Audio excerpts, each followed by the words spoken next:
একটা পোস্ট সকালে আমাকে কেউ কেউ পাঠাচ্ছিলেন যে সেকুলার যারা মানে যারা বলেন ধর্ম যার যার উৎসব সবার, তারা সেকুলার ধর্ম নিরপেক্ষ মানে নাস্তিক বলা যেতে পারে, তাদের যত জ্বালা এই হিন্দু ধর্ম নিয়ে। তারা বলছেন এই অবাঙালি গণেশ পুজো এত হচ্ছে এখানে, কি ব্যাপার? অবাঙালি গণেশ পুজো মানে হিন্দুদেরকে ভাগ করো বাঙালি আর অবাঙালি বলি। এই মূর্খগুলো জানে না সুপারস্টার উত্তম কুমার 1960 সালে কলকাতায় তার বাড়িতে গণেশ পুজো চালু করেছিলেন, তখন এদের জন্ম হয়নি। আজকে এদের খুব গায়ে লাগছে, কারণ এরা বলতো রামনবমী তো উত্তরপ্রদেশে, অযোধ্যায় হবে, প্রয়াগরাজে, লখনৌতে হবে, এখানে কি? আপনারা ভেঙে গুড়িয়ে দিয়েছেন। 2025-এর রামনবমীর শোভাযাত্রা 1,50,00,000 জয় শ্রীরামে ধরি হয়েছে। ঠিক একইভাবে গণপতি উৎসব বলা হতো মহারাষ্ট্রে, পুনে, নাগপুর, মুম্বাই। আরে হিন্দুদের মাঝখানে প্রাচীর তোলো, হিন্দুদের ভাগ করো ভাষার নামে, জাতের নামে, মতের নামে। অন্যদের ক্ষেত্রে বলে না এরা, এটা সাম্প্রদায়িক কথা না, কঠিন বাস্তব। আপনি ব্যারাকপুরে গিয়ে বলবেন বাঙালি ও বাঙালি, এখানে এসে বলবেন বাঙালি ও বাঙালি। আপনি ভাষার নামে হিন্দুদের ভাগ করেন, কখনো তো আপনাকে স্বরূপনগরে গিয়ে বলতে দেখি না যে তোমরা বাংলায় কথা বলো আর পার্ক সার্কাসের মুসলিমরা উর্দুতে কথা বলে, বলতে শুনেছেন কখনো? উর্দু আর বাংলা, কিন্তু হিন্দি আর বাংলা ভাগ করো।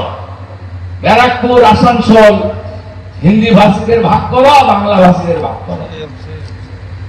আপনি রামকৃষ্ণ মঠ মিশন, ইস্কন, গৌড়িয়া মঠ, ঠাকুর অনুকূল চন্দ্র, বাবা লোকনাথ ব্রহ্মচারী, মতুয়া সমাজ, আমাদের ভিন্ন ভিন্ন মত থাকলেও আমরা at the end of the day আমরা সবাই হিন্দু এবং সনাতনী।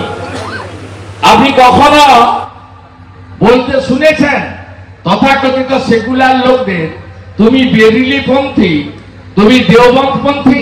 শুনেছেন? শোনেননি? তোমরা সবাই মাইনরিটি। যত আমাদের ব্রাহ্মণ, ক্ষত্রিয়, বৈশ্য, শূদ্র ভাগ করো, ভাগ হবেন না। গণপতি দেবের কাছে শপথ নিন, পশ্চিমবঙ্গকে বাংলাদেশ হতে দেব না, ধুলিয়ান শামশেরগঞ্জ হতে দেব না, হরগোবিন্দ দাস, চন্দন দাস হতে দেব না। এই কারণে গোরখপুর মহন্ত পীঠের মহারাজ যোগীজি বলেছেন বাটেঙ্গে তো কাটেঙ্গে।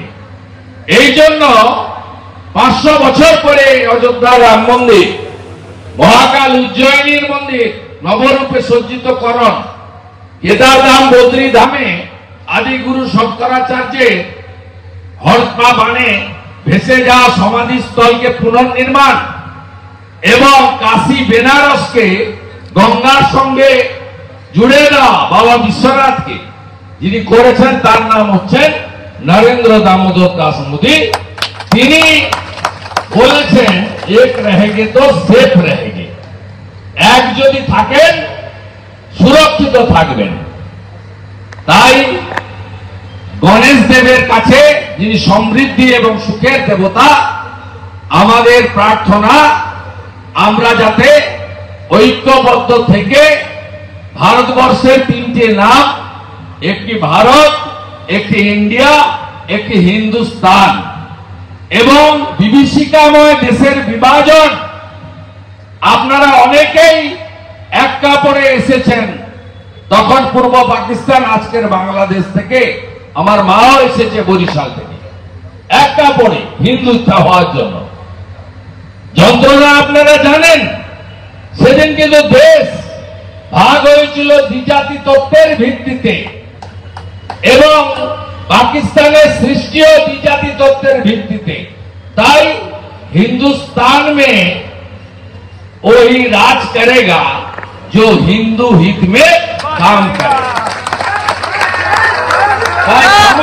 হিন্দুকে ভাষা জাত সবার ঊর্ধ্বে উঠে ঐক্যবদ্ধ হয় আবেদন জানিয়ে গণপতি দেবের কাছে প্রার্থনা করুন। আমরা ভালো নেই, আমাদের কন্যারা বোনেরা দিদিরা এই বাংলায় ভালো নেই, সুখও নেই, সমৃদ্ধিও নেই। 7 লক্ষ কোটি টাকা ঋণের বোঝা, 2,15,00,000 বেকার, ভাতা সর্বস্ব হয়ে গেছে বাঙালি, চাকরি নেই, 7 লক্ষ পরিযায়ী শ্রমিক, 8,200 স্কুল গত 1 বছরে বন্ধ, 6,888 শিল্প বন্ধ। গণেশ দেবের কাছে প্রার্থনা করুন যে এমন একটা সরকার যাতে জনগণ উপহার দিতে পারে, যাতে হাতে পায়ে ধরে টাটাকে ফিরিয়ে এনে আমরা প্রায়শ্চিত্ত করতে পারি। সবাই ভালো থাকবেন। অ্যাডভোকেট কৌস্তব বাগচি সহ বাকি সকলকে ধন্যবাদ দিয়ে আমার কথা শেষ করলাম। গণপতি